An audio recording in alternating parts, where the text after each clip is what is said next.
Square Ball Podcast. Hello there and welcome to the show. It's brought to you with Levi Solicitors. levisolicitors.co.uk/Monday Club for Phil's special discount. Your three favourite legal services, Phil, if you had to pluck three off the top of your head. Well, probate would be one for sure. What are the other two? Can you not think of three? I'm buying a house at the minute. No, I'm not really, but if I was, I'd go for conveyancing as well. Michael, do you want to completely... We're all dying, so I'd go for wills. Well, that was a nice cheery start, cheery start to the show. Will's Probate Conveyancing, 15% off the big three legal services offered by Levi Solicitors. If you use Monday Club when you contact Levi's, you can get the regular 10% off everything else as well. Legal services for you and for your business, levisolicitors.co.uk/Monday Club. And you were making jokes about German managers moving house and moving into the area last week, Michael. And lo and behold, Daniel Farke is the manager of Leeds United, and you met him yesterday for the first time, Phil. First impressions then, please. First impressions are that Michael's impressions are strangely accurate and quite hard to move from your head as you're sat there listening to Farke. It was going to be Farke from the end of the interview process onwards. I was saying on the podcast last week that somebody else who was involved in the process had said that their understanding was that that's who Leeds were going for, who they were trying to nail down. The intention had been takeover first, head coach second, but given that the takeover doesn't have EFL approval yet, it's coming, but it's not there, hasn't been ratified by the EFL. And given that training starts this morning, it'll be Farke's first session up at Thorpe Arch. They had to get this done and they had to wrap it up. It made no sense at all, even though they've been able to do testing and initial kind of fitness and conditioning work yesterday, minus a head coach. It made no sense at all to go into actual training sessions without one. They're due in Oslo in a week's time to play Manchester United as well for the first friendly. So they needed to get on with it. And I think the general reaction mimics really or mirrors what I think, which is that it is an appointment which makes sense, appointment which I think is backed up by the credentials of having won promotion from the Championship twice, and not only won promotion but won the title. Done it convincingly. And I mean, they were impressed with Farke from the outset, the initial Zoom call with him. They liked his ideas of how he would play, possession football, strong press, aggressive play. They liked as well the fact that in the interview in particular, he wasn't really giving them the hard sell. He wasn't begging for the job. He was very much saying, look, this is what I'll do. This is what I am. This is what I've done previously at Norwich. If you like it, then, I'll take the job. If you don't like it, then go with somebody else. I think others who came in were very much talking the talk, but they did feel like in Farke's case, he'd walk the walk very much with Norwich too. So makes sense to me, but I thought it was quite telling that the first thing he said as the interviews got going yesterday was that they need quick decisions now and they need some rapid movement away from the head coach front. And he was talking very much about the squad because he knows himself, and you can see from the timeline that there's literally a month to go before the first game. You may notice as well, watching or listening to this, you can see it on YouTube, you can listen to it in your podcast app, that we normally do Monday and Friday, but it is very much neither of those days at the minute, because we were going to record on Monday and we said, there's nothing to talk about. So we bumped it to Tuesday, and then you ended up getting called in to meet Daniel Farke, hence why we had to bump it another day later. Yes, yeah, it's been a movable feast, but it's nice to have something to talk about, and I think nice as well to feel like they can properly get into the process now of getting ready for next season. He spoke a lot, Farke, about the amount of time he has now to sort things out, and I think feels confident that he can get a decent team together for the start of the season, more confident again that he can get a good squad in place by the time the transfer window closes. But he was quite honest in saying it might be bumpy to start with. It's not going to be perfect by August the 6th when Cardiff come to Ellen Road. And I think that's just realistic and certainly accurate to say. It's going to be impossible in the space of 4 weeks for Leeds to do everything that they need to do, to shift out the players who need to go, to land the players who need to come in. This, as we said right at the start of the summer, is going to be one of those that goes right to the end of the window. But he's a confident guy. He's definitely plenty of self-assurance there. And I think I think that comes more than anything from the fact that he knows what the Championship is and he's done it at this level before. And he did have a good squad at Norwich. No doubt they had quality players and talented players there. But I think he feels like he can get it together in much the same way at Leeds. The question will be whether or not they can do it in year one. And he certainly didn't want to commit to that yesterday. He didn't want to say, look, we will do it first time around. We'll get out of this division next season. He was trying hard to make the point that it's a difficult league and probably every bit as difficult as it was back when he was in it with Norwich. You say he's a confident man, but I thought he seemed actually quite reserved. Maybe it's just because we've come from the swagger of Allardyce saying he was as good as Guardiola and Klopp, but it felt like he was I don't know, fairly reserved in the way he was talking about himself. There was humility there, wasn't there? I yeah, thought, definitely. Yeah. Yeah, which I don't think points to a lack of confidence at all. I think you could tell from listening to him that he knew what he wanted to say and he knew the sort of message that he was trying to give people. But no, he doesn't strike me at all as a shout the odds type of manager. And people who've dealt with him before, particularly Michael Bailey at The Athletic, who writes about Norwich City and knows a lot about Farke, says that's not his style. You know, he's not the type who would sit there comparing himself with Allardyce or anybody else. But he did say to Leeds during the interviews, you know, that he thinks of himself as a Premier League manager or a Premier League manager in waiting. He wouldn't go as far as to say that he's an established one, because he isn't. You know, first season that he went up with Norwich, they were relegated. Second season he went up with them, they were relegated, and he was sacked long before the end of it. But his point is that the budget he had at Norwich was never likely to make them competitive and never likely to keep them up. I think, given that the 49ers are taking over and you know, the budget level at Leeds is going to change as a result of that, he thinks that the finances that would be available here, if and when Leeds get promoted, would give him a much better chance of establishing himself in the Premier League and sticking around in this job for a while. And you know, a 4-year contract gives him the chance to do that. But I think what he was trying to say to Leeds was, you know, I don't see or I don't accept this as a marriage of convenience in which I get you up, you bin me off and go for somebody else who you think is more suited to the Premier League. He thinks that he'll get Leeds promoted and then stick around for a while. And that was certainly part of his pitch to the club. Yeah, well worth a read, that the deep dive that you and Michael Bailey did on Farke. That's on The Athletic. A good read, that, Phil. I'm surprised you didn't title it White Noise, though.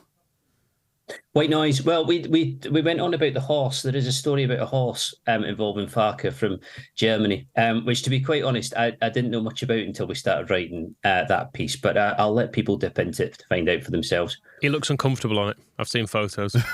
Have you ever seen a man comfortable on a horse besides professional horse riders? I was going to say I've ridden a horse a couple of times in my life, and it was not enjoyable. He's not exactly got a jockey's build either, has he? No. He's quite a big fella. No, the talking about the humility and the managing expectations, it runs in sharp contrast, doesn't it, to what we saw 12 months ago. And this isn't a pop at Marsh. It's just another example of the club perhaps trying to run before it can walk. When we heard, you know, talk about, you know, pushing for European spots and the best academy in Europe and this and that and the other, and he was just like, no, let's just all calm down a little bit and get the decisions right at this stage in the here and now. Yeah, I mean, I think if I remember rightly, the talk of European qualification had fizzled out and faded away by last summer after the season before, where Leeds almost went down. There did seem to be a kind of levelling off of vision and expectation. But I think you're right. And in many respects, I think you need to manage it more in the Championship than you do in the Premier League. In the Premier League, if you're in that clutch of 12 to 14 clubs who aren't going to bother the top six, then you're aiming to finish above 18th and you're aiming to stay up, and you can still have a good season within that. But that's fundamentally what you're chasing.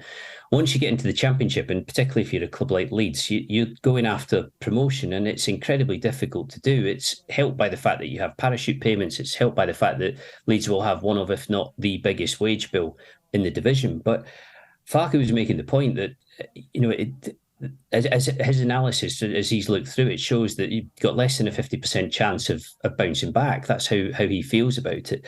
So he's certainly not walking into this thinking, right, you know, game on, we'll go up next season. And he'll know from looking at the squad and looking at how many players need to leave, the number that need to come in, that he's not even in a position yet to know exactly what his team or his squad is going to look like at the start of the season. So it would be presumptuous, I think, of him at this stage to be talking too much about what's going to happen next season or how it might go. And he did, deliberately swerve those questions. He did say, I really do not want to get into talking about promotion yet, because I'm just through the door. I've got a first training session tomorrow. a lot to do still, and a lot to be done, and not a huge amount of time to work with. In the article, Phil, you talk about the conversations that were had between Farke and the club, and I'll just zero in on one particular thing that was in there. He was clear on the need for goals in his squad, suggesting a minimum of 75 in a 46-game championship season necessary to get a side up. So it's the first time we've heard somebody talk of specific targets at this level, isn't it? And what he means by those comments are pretty clear. We need goal scorers in this squad. Which certainly figures. You go back through most championship seasons, and there are very few sides who aren't prolific up front who get close to automatic promotion or go up through the playoffs. It's a fairly basic prerequisite of what's needed in a good championship team. It kind of suggests that we'll see some movement when it comes to the transfer market in that area. And it suggests as well, it links into what he was talking about with his tactics, that it will be possession based. It should be aggressive. It should be fairly attacking. I mean, it has to be said that was very much not the message that came back about how it went for him at Borussia Mönchengladbach. I think the supporters did not seem particularly enamoured with the football. I think they felt it was too safe, that he could have done more with what was pretty much regarded as a fairly talented squad at Mönchengladbach. I think he would probably argue that equally he wasn't given a huge amount of time to make a big go of things there. They finished 10th in the table. They had some good results. He was only in charge for a season.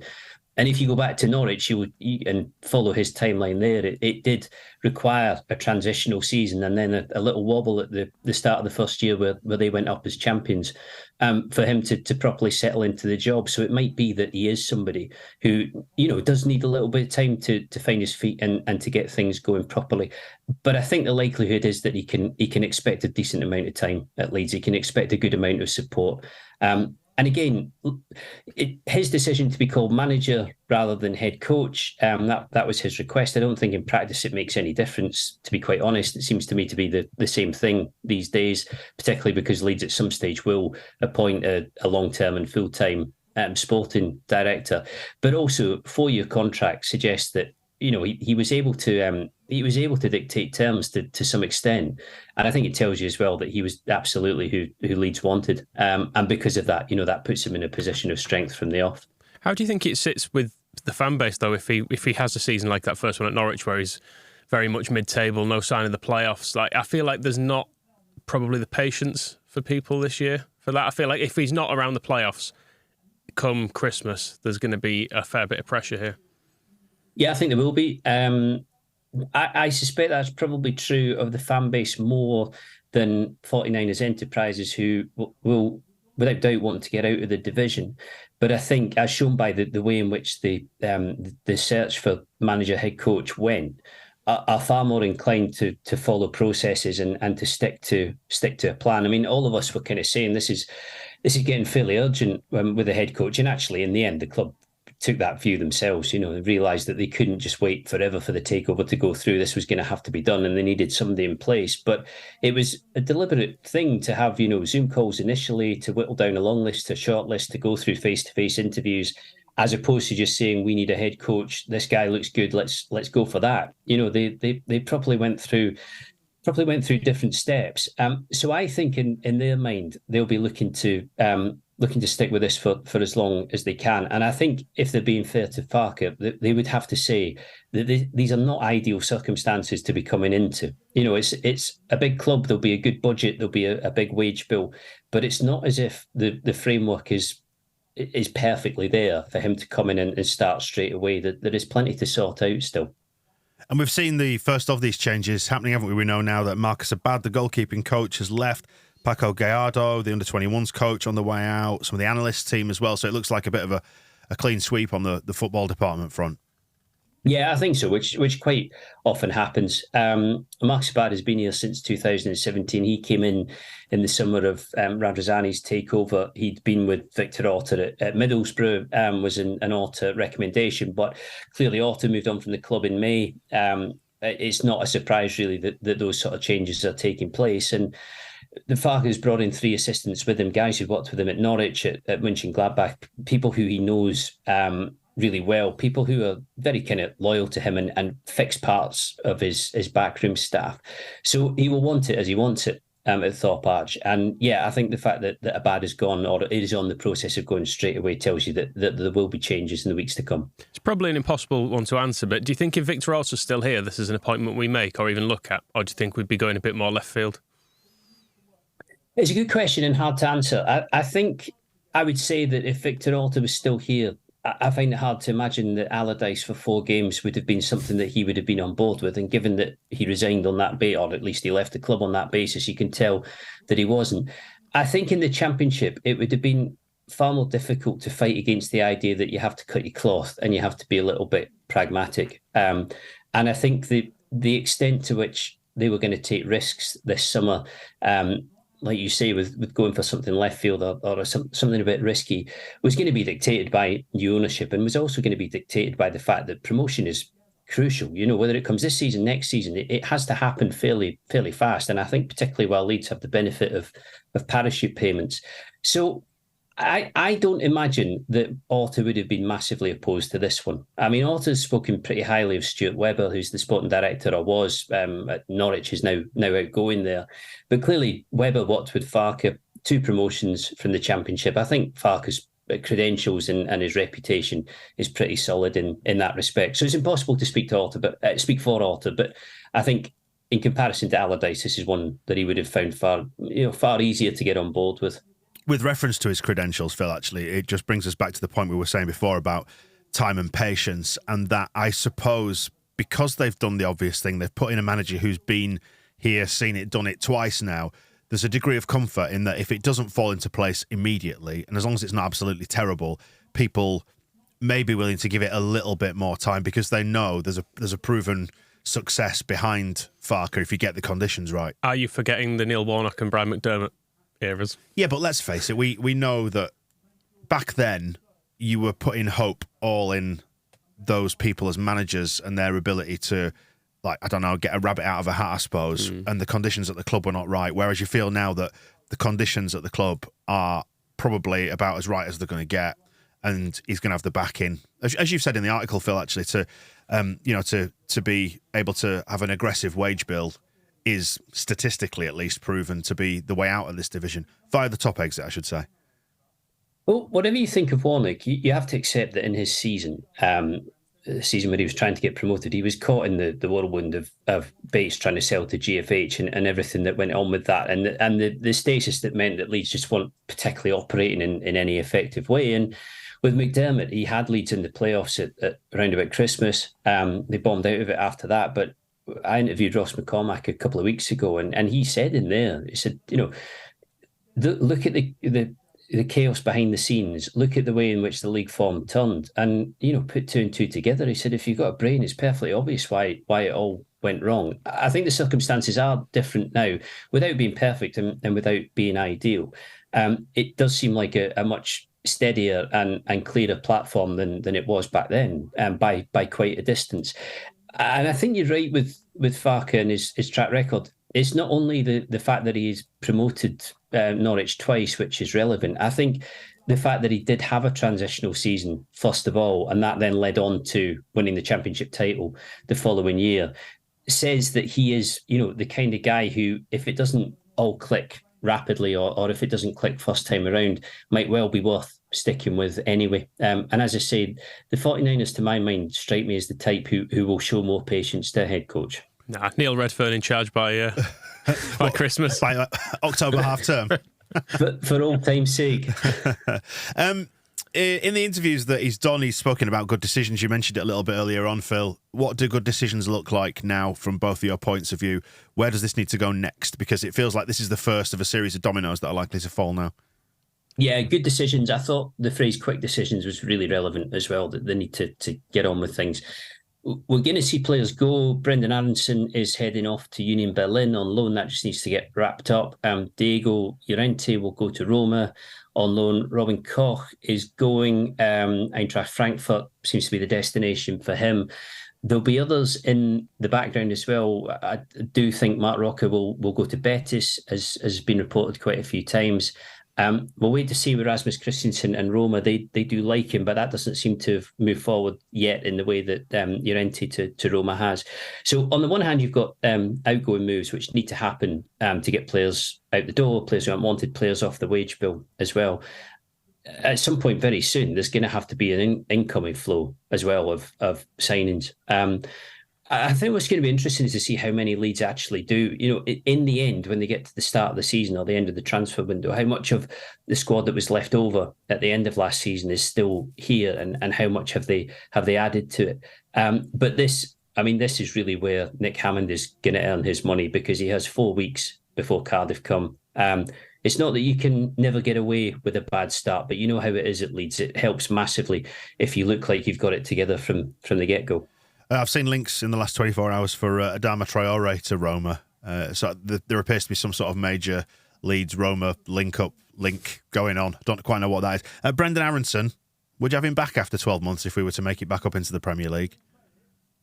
Well, it depends how he plays, and it depends how it goes, and it depends on how much analysis of him suggests in a year's time that he's going to be better suited to the Premier League, or 2 years' time if that's how long it takes, but better suited to the Premier League than he was last season. Physically, it was too much for him, really. It asked too much. He wasn't particularly able to cope, which I don't think means that he's a poor player, and I don't think it means that there's no talent there at all. But, I mean, it's a good move for him. Having struggled so much in the Premier League, to be heading to Union Berlin is definitely the sort of transfer that I think he'd have been hoping for or looking for. And because it is on loan, it does leave the door open to the idea that if he does well, and if he is then a kind of useful asset further down the line, you can go back to him. But it's an interesting one, and I don't know about you, but part of you is feeling like the Aronson experiment might be over. I don't know. I feel like doesn't he just need to pad out a bit and get a bit more experience? Because there's lots of players who come to the Premier League and struggle in their first season, and because we were a struggling team, I just wonder if maybe there is a road to redemption for him further on. I don't know.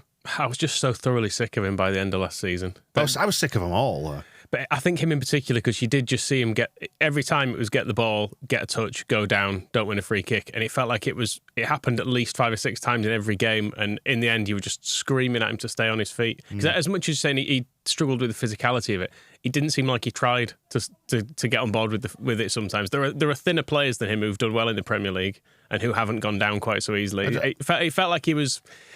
I don't know, it felt like it was almost his way out sometimes, was just to go down. Is that a coaching thing, though, I wonder? What do you think, Phil? Is it maybe a case that he just needs somebody who's going to tell him to stay on his feet, and coaches who encourage him to work with the physios to bulk up? Because it feels to me like there's a solution to that, and that is just make him better at the other things. I think physically he needs to change, yeah, he does. And that shouldn't be too difficult or complex a road to go down. But it does seem quite telling that players who don't cope in the Premier League or struggle at that level tend to head, if you're thinking of keeping them, or if they're going to come back and thrive at that level in the future, tend to drop down into the Championship or where else to kind of cut their teeth a little bit more. He's actually moving to a Bundesliga side who are going along really nicely, really progressive, and growing in strength. Very good season in the Bundesliga last year, which almost makes you wonder whether actually Aronson is just suited to a kind of different environment away from the Premier League. It might be in time that he does return and he is good for Leeds and is able to play at that level. But I wonder. Have the club made a bit of a fatal error with this whole loan thing? Because it feels like the idea of signing players like Koch and Aronson was that you could resell them for ideally a higher price, but at least for something. And now we're in the situation where we're being forced to loan them out, and it gives us nothing back to rebuild with. Well, I think the idea is with Koch that there might well be a loan fee from Eintracht, and he has a year left to go, so it kind of makes you vulnerable to offers and makes it harder for you to stand your ground and demand what you want.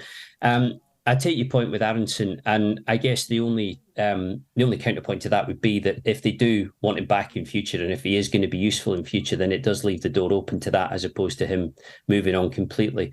In some circumstances as well, the removing wages from the wage bill will help with FFP or PNS, as it is in the Championship, help with profit and sustainability and staying within those rules. But it does kind of it is fairly symptomatic of the fact that when you go down, you become really vulnerable to this sort of stuff. And you're right. I mean, there are players who you look at and think, could be worth a fee, should be worth a fee, you should have money coming in. But in some circumstances, Leeds are not really in a position to demand very much. I mean, Rodrigo, an absolutely prime example, down to 1 year left, has just had his best season at the club, scored a decent number of goals in the Premier League. But in terms of wages and in terms of interest and elsewhere, very difficult to see him staying. And what do? In a year's time, he's a free agent, a little like Robin Koch as well. And it always depends on the offers that are on the table. There's been a bit of noise on the 49ers side, though, suggesting they might want to try and keep him if we go down, wasn't there? I think it was him and Adams and Harrison and was it Nonto, the other name that was doing Nonto as well. Yeah. But I think they're realistic enough to know that that's going to be dictated by what else is coming in from other clubs. I mean, the Saudi League is very interesting at the moment because, a lot of players moving there for an awful lot of money, and that, I kind of look a little bit at Rodrigo and think to myself, does he fall into that category of somebody who might appeal to clubs over in Saudi Arabia at the moment? I think in his circumstances and his situation, the age he's at, if he was getting a really decent offer from somewhere else, then it becomes hard to retain him. But you're right. I mean, along with Adams and Harrison, Nonto as well, they are, the 49ers would like, if they can, to keep a core together, a core who would be, all things equal, massively effective in the Championship. Adams would be a huge player in that division. Harrison would be a huge player in that division. I think Rodrigo would score goals. Nonto would be a big threat. It gives you really good, spine to build around. But it's not easy. And as I say, if good offers are coming in from elsewhere, then how realistically do you fend them off? I guess with the exception of Rodrigo, given his age and contract status, the rest of them is where the value is in the transfer market, isn't it? The ones that are actually going to have resale value. Yeah, they are. I think particularly somebody like Harrison, very, very easy to find a taker for him and to take money through a sale. Adams as well. I mean, Adams obviously had the injury at the back end of last season, so the more being fully fit would help when it came to interest from elsewhere. But he's always felt to me like the one. He's felt to me like the one who, if the 49ers could pick anybody that they were going to retain, build the team around, have as the centre of the squad, it feels a little bit like him. But needless to say, plenty of interest in him. Aston Villa, one of the clubs who really like him. Well, to return to a point I made earlier, it feels like this is the first domino, is Farke falling in what's likely to be a long series of dominoes. Lots going to happen, lots of churn at the club. What do you think the rest of this week's going to bring, given that we are here approaching Wednesday lunchtime? And when we get back together at the end of the week, will we see players in, players out, more coaches in, more coaches out? Well, I think the first domino to fall was the agreement between Radrizzani and 49ers Enterprises. That was the first thing that had to happen. But the head coach had to come after that. It wouldn't seem likely to me that it will take long now for departures and incomings to start. As I say, Aronson very close to Union Berlin, and Llorente and Koch on the way too. But the incomings, I think, will be the thing on Farke's mind more than anything else. That's got to start pretty soon. So whether by Friday, I'm not sure, but you would think in the next week we'll start to see movement. Have you got any sense that there are players already lined up ready to come in?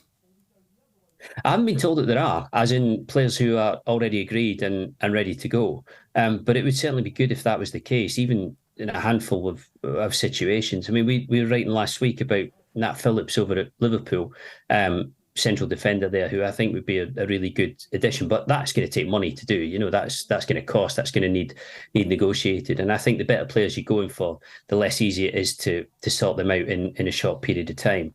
But Hammond, again, is an interim sporting director, if you want to call him that, but transfer consultant more than anything, has had 2 or 3 weeks inside the building now. So you would very much like to think that they're on with what they want to do, and it will not take long to get the ball rolling. Well, we'll talk again on Friday when we will see if anything else has given. Phil, thanks for today. We will we'll speak again towards the end of the week, and don't forget to utilise your Levi Solicitors 15% discount on Wills Probate and Conveyancing. Can we just hear it in Farke's voice? Wills Probate and Conveyancing. We'll speak to you towards the end of the week. The Square Ball Podcast.